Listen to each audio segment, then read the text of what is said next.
Have you ever looked at someone in a position of power and thought, how did they get there? You're not alone. Across history and today, we witness a bewildering pattern.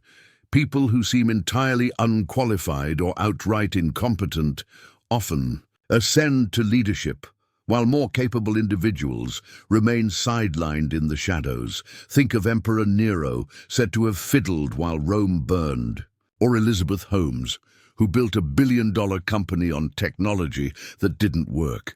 The pattern feels too common to be coincidence. What if it isn't? What if there's a disturbing logic behind why incompetence and influence so often go? And hand in hand, today we dive into one of the most misunderstood thinkers in political history, Niccolo Machiavelli. His brutally honest views may reveal why stupidity doesn't just survive in power structures, it thrives.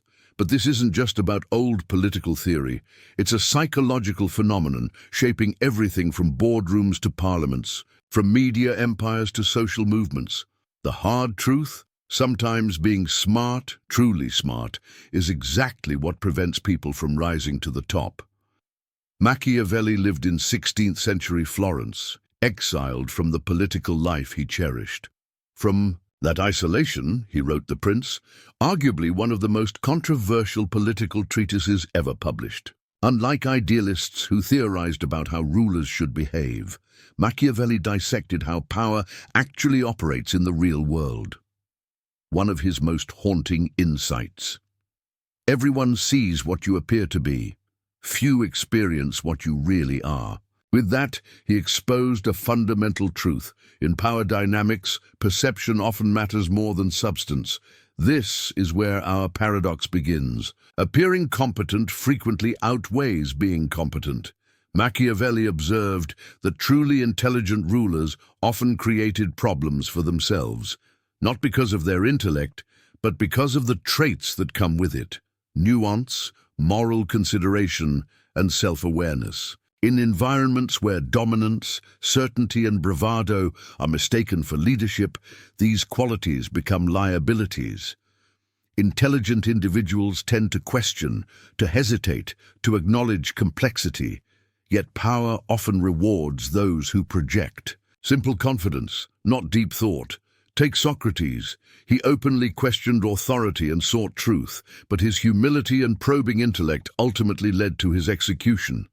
Compare that to populist leaders throughout history who claim to have all the answers and rode waves of certainty straight into positions of control. Socrates famously said, "I know that I know nothing."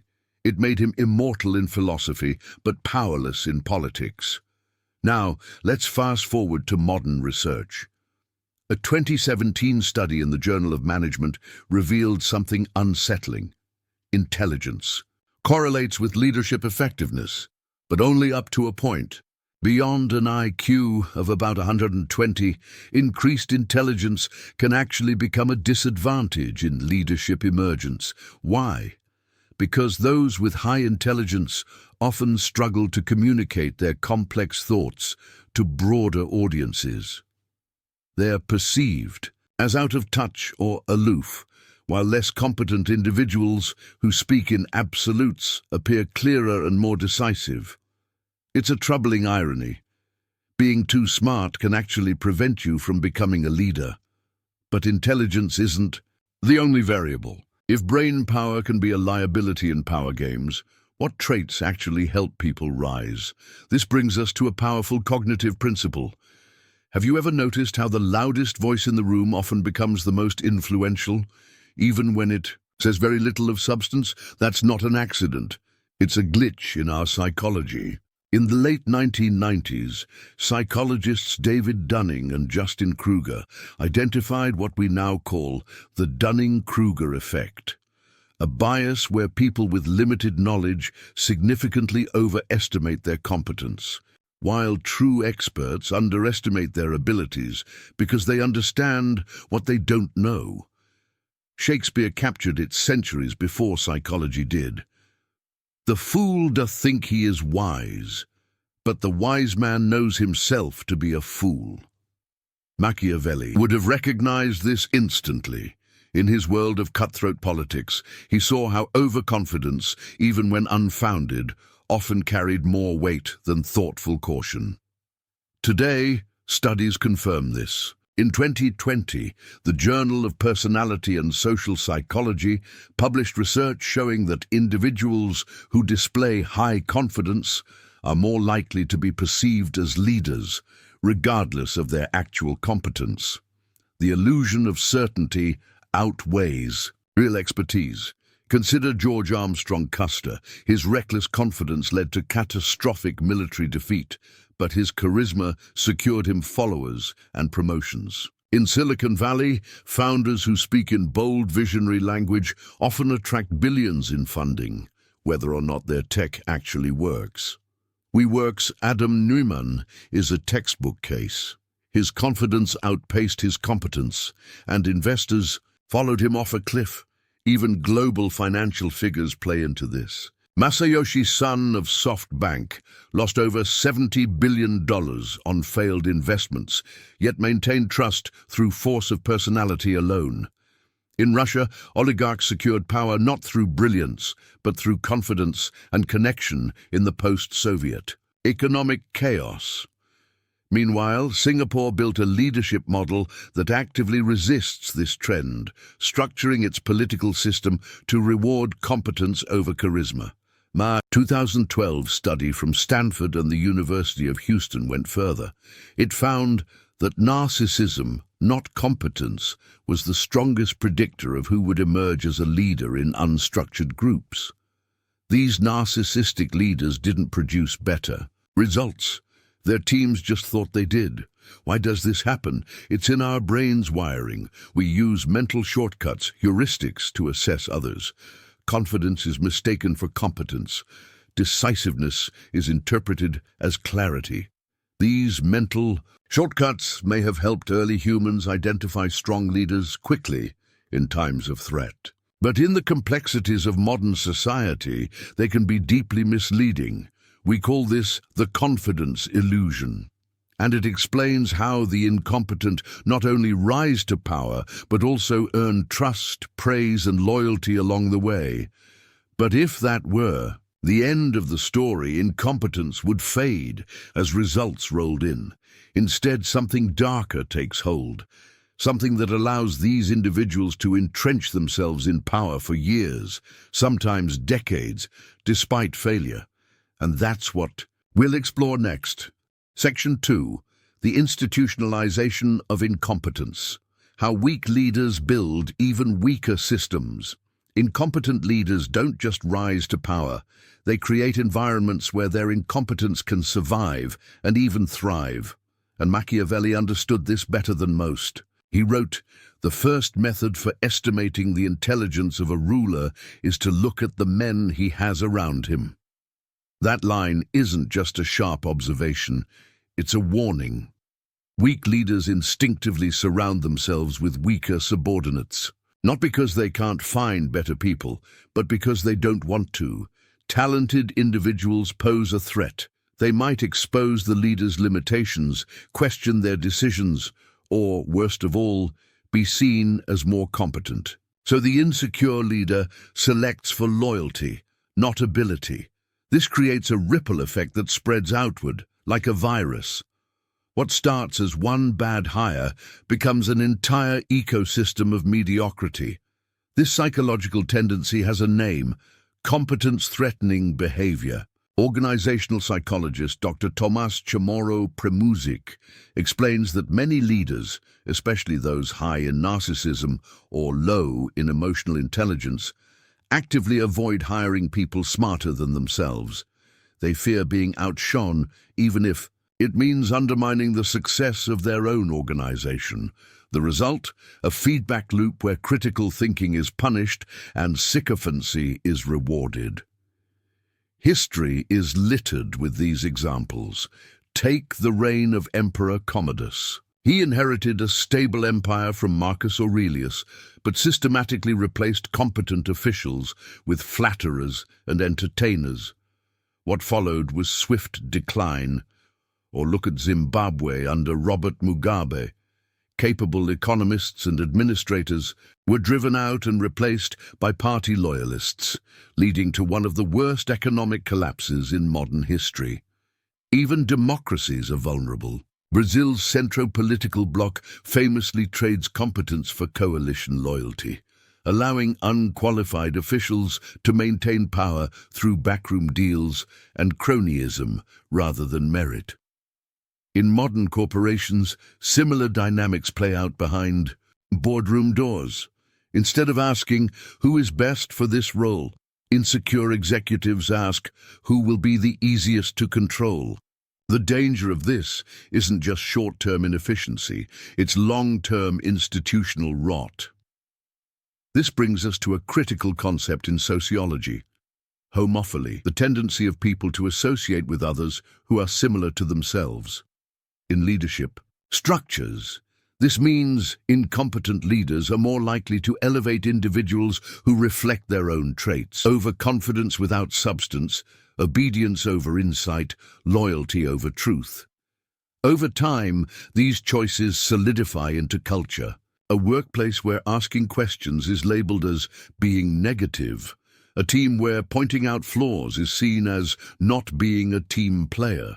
A system where mediocrity is protected and excellence is viewed with suspicion. Think about your own experiences. Have you ever worked in an organization where the people in charge seemed less interested in progress and more concerned with preserving their comfort zone?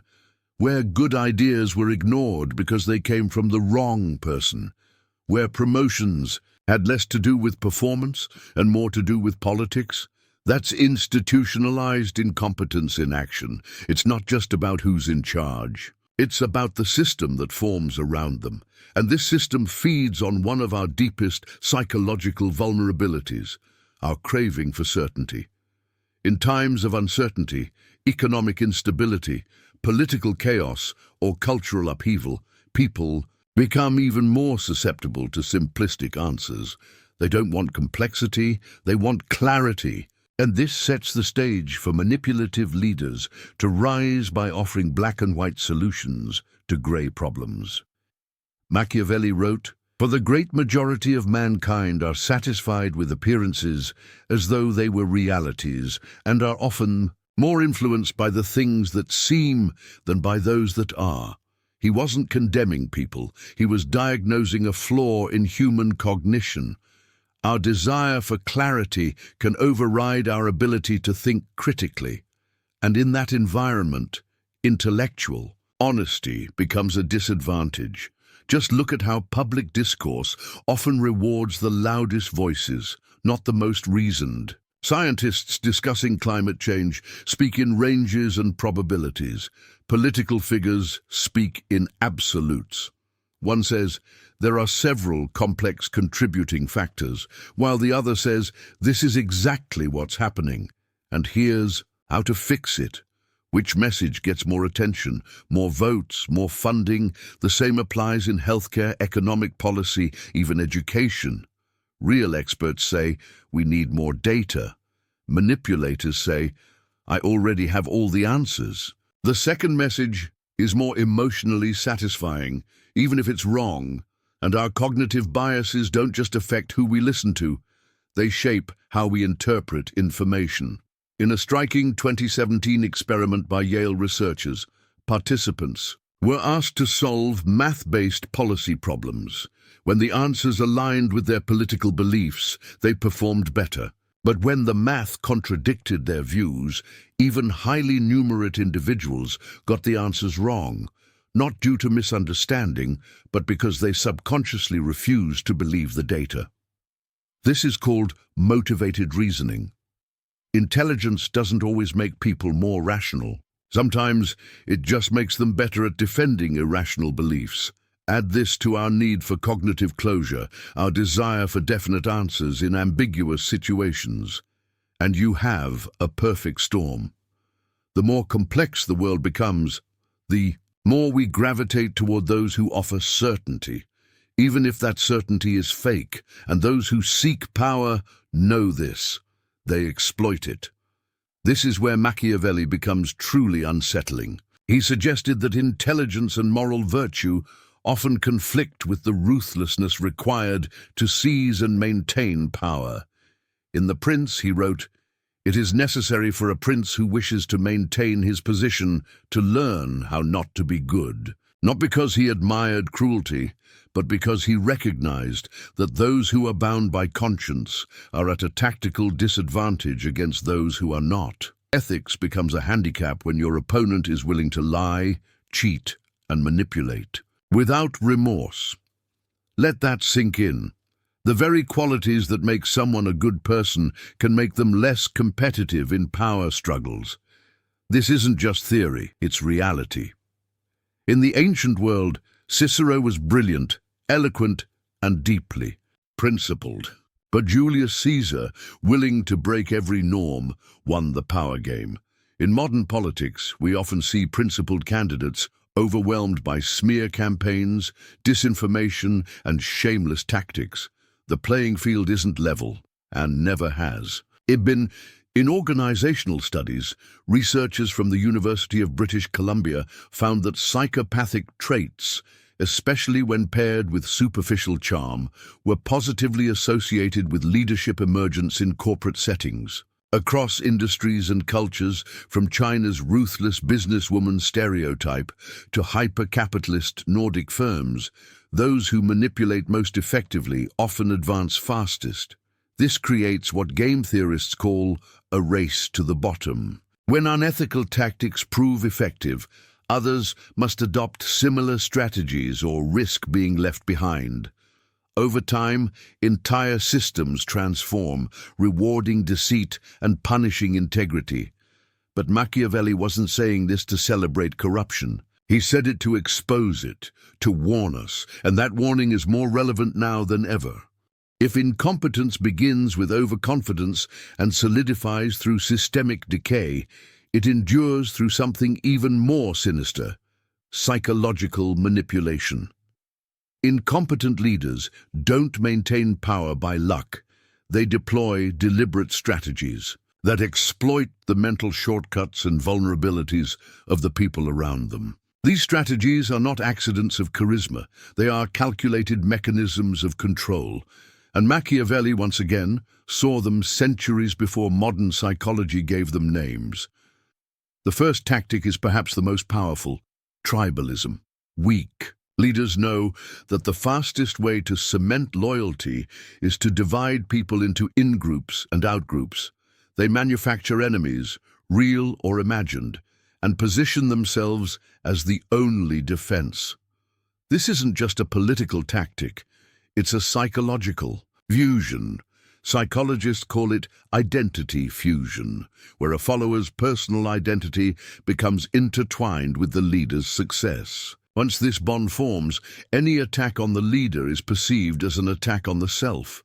History provides devastating examples. Cult leaders like Jim Jones turned criticism into proof of persecution, using fear to tighten control. In politics, leaders, from Malaysia's Najib Razak to Brazil's Jair Bolsonaro, have exploited ethnic or ideological divides to deflect from incompetence and corruption, reinforcing their base by declaring war on the other side. And when identity is fused, truth no longer matters, only loyalty does. The second tactic, cognitive overload. Incompetent leaders often create a constant state of chaos, not to fix problems, but to prevent people from focusing on them. By flooding the public with outrage, scandals, and misinformation, they sap our ability to focus, reflect, and resist. Our brains weren't built for this kind of constant stimulation. We become exhausted, distracted, numb. This is deliberate. The strategy is sometimes called fire hosing, a technique of overwhelming people with contradictory or false information until they stop trying to figure out what's true at all. As George Orwell warned in 1984, the ultimate goal of manipulative regimes is not to control what people think, it's to wear them down until they stop thinking. Third tactic, doublethink. The ability to hold two contradictory beliefs at once. Manipulative leaders often contradict themselves, saying one thing today, another tomorrow. Rather than weakening their credibility, this tactic erodes the very concept of truth. Followers begin to accept contradictions because the emotional narrative feels more real than any objective facts. Reality becomes fluid, subjective, and ultimately irrelevant. This psychological disorientation is a key to maintaining control. As Machiavelli wrote, "The vulgar crowd is always taken by appearances, and the world is composed of the vulgar." Again, this wasn't a condemnation of ordinary people. It was a recognition of how our minds work under pressure and propaganda. Fourth, economic vulnerability. People struggling to survive are more likely to accept leadership, any leadership, that promises security. In times of economic collapse, job insecurity, or rising inequality, even visibly incompetent leaders can gain loyalty by offering scapegoats or simplistic solutions. These tactics don't have to work logically. They only have to work emotionally. When your back is against the wall, the promise of a savior, no matter how hollow, can be irresistible. This is how incompetence weaponizes psychology. It uses our own wiring against us, and worse still, it evolves. In the age of social media, these manipulative strategies become turbocharged. Platforms designed to reward outrage and certainty make it easier than ever for incompetent voices to dominate public discourse. Algorithms don't reward nuance, they reward volume, virality, and simplicity. Ask yourself, how often do you scroll past the boring truth in favor of something bold and emotional, even if it's less accurate? That's the algorithm exploiting your attention, and incompetent leaders have learned to master that terrain. But there's something even more disturbing. Intelligence alone is not a defense. In fact, as we've seen, it can make things worse. Intelligent people may simply become better at justifying their own biases. When presented with uncomfortable truths, they use their reasoning skills not to correct themselves, but to defend their worldview. This phenomenon, known as motivated reasoning, means that awareness does not always equal protection. So what do we do? If systems reward incompetence, if our psychology makes us vulnerable, if even the smartest among us can fall victim to manipulation, what hope do we have? This is where Machiavelli offers his most radical insight, not as a manipulator, but as a realist. He didn't write The Prince to celebrate deception. He wrote it to expose it, so that more ethical people could survive in a world that doesn't always reward goodness. We must understand these dynamics, not to imitate them, but to guard against them. It begins with intellectual humility. The ability to say, "I don't know everything and I might be wrong." Research shows that intellectually humble individuals are more open to new information, more resistant to manipulation, and better equipped to learn from failure. Intellectual humility acts as a mental immune system, helping us question easy answers and resist false certainty. Next is media literacy. In a world of endless information, not all voices deserve equal weight. Media literacy is not about censorship, it's about discernment. It's the ability to recognize spectacle for what it is, to detect manipulation, and to reject the emotional bait that incompetent leaders rely on. Legendary investor Warren Buffett once said, "The difference between successful people and very successful people is that very successful people say no to almost everything."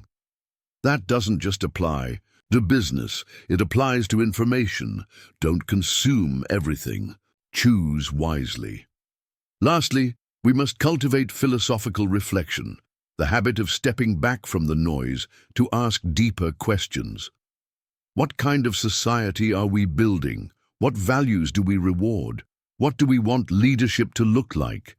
The ancient Stoics practiced daily reflection not as a luxury, but as a form of psychological defense. In a chaotic world, reflection becomes resistance. These are not abstract ideas. They are tools we can use to resist the rise of unqualified leaders, the erosion of truth, and the manipulation of our instincts. But individual action is only part of the solution. The real challenge lies in redesigning systems so that they reward competence rather than spectacle, and that is what we'll explore in our final section. Understanding why incompetence rises is just the beginning. The real challenge is preventing it. If we want a world led by the capable instead of the confident, we need to design systems that reward merit, not manipulation. And Machiavelli, though often painted as a cynic, believed change was possible, not through naive optimism, but through structural wisdom. The environments we create determine the kinds of leaders who emerge. This is not philosophy, it's engineering. The right systems discourage incompetence, the wrong ones cultivate it. Let's begin with feedback loops, the first line of defense against mediocrity. In professions with clear, immediate feedback, like surgery, engineering, or aviation, mistakes are hard to hide. A bridge either holds or collapses. A patient either survives or doesn't. These systems are brutal in their accountability, and because of that, they naturally select for competence. Failure has consequences. Excellence is measurable. But in politics, corporate leadership, or public discourse, feedback is often delayed, distorted, or obscured. Politicians blame predecessors or vague external forces. CEOs point to market conditions. Media personalities reinterpret their own narratives. In these arenas, perception can easily override performance, and that's where incompetence thrives. The solution: build transparent, high-stakes feedback systems that reveal truth, regardless of spin. Second, we must examine institutional design. Systems with concentrated power and weak checks create ripe conditions for incompetence to flourish. Look at the Soviet Union's collapse, driven in part by a rigid, top-down structure where bad decisions went unchallenged and feedback was filtered through fear.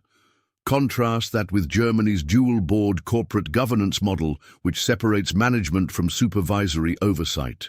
It's far from perfect, but the division of authority creates friction, and friction helps surface truth. Structures like these can slow things down, but they also reduce the likelihood of catastrophic failure driven by one person's poor judgment.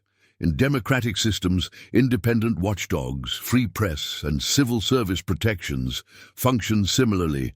They introduce friction, they limit power, and in doing so, they make it harder for incompetence to hide behind charisma. Third, we must address information asymmetry. In environments where success is hard to define or difficult to measure, style often trumps substance. Think of financial advisors selling speculative assets, influencers dispensing life advice, or tech startups chasing buzzwords over products. When the audience can't measure outcomes, appearances dominate. Machiavelli saw this too. Men judge generally more by the eye than by the hand, he wrote. Everyone sees what you appear to be. Few experience what you really are. That's why we need transparency, open metrics, public performance reviews, and standardized evaluation criteria to minimize the space between image and reality. Fourth, we must reform incentive structures. Many systems today reward short-term performance, which encourages leaders to prioritize optics over outcomes. This is how the 2008 financial crisis happened. Executives reaped massive bonuses by taking reckless risks, knowing they wouldn't be around when the consequences arrived. If you reward appearance, you get showmen. If you reward short-term wins, you get gamblers. But if you reward long-term accountability and measurable outcomes, you create demand for real competence. Ask yourself, in your own workplace, community, or nation, what's being rewarded and who's being left behind? Finally, we must focus. on education, not just technical training, but ethical and critical thinking. We need to teach young minds how to recognize manipulation, question authority, and reflect on values. Athens built the academy. Florence fostered the humanists. The greatest civilizations didn't just build institutions. They cultivated minds, because ultimately the battle between competence and charisma isn't just fought in government or boardrooms, it's fought in the hearts and habits of people. So what does all this mean for you? You may not run a country, you may not lead a company, but you vote. You choose what to amplify. You influence your team, your peers, your children. Every decision you make about what to praise, what to question, and what to accept either strengthens the systems that reward merit or feeds the illusion of false authority. Machiavelli understood that dark truths must be exposed before they can be resisted. His aim wasn't to justify manipulation, but to reveal it, so that we might design something better.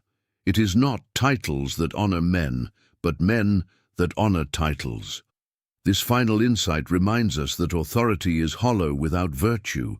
It's not the crown that makes the leader, it's the character beneath it. The intersection of political philosophy and modern psychology reveals uncomfortable truths, but it also reveals pathways forward.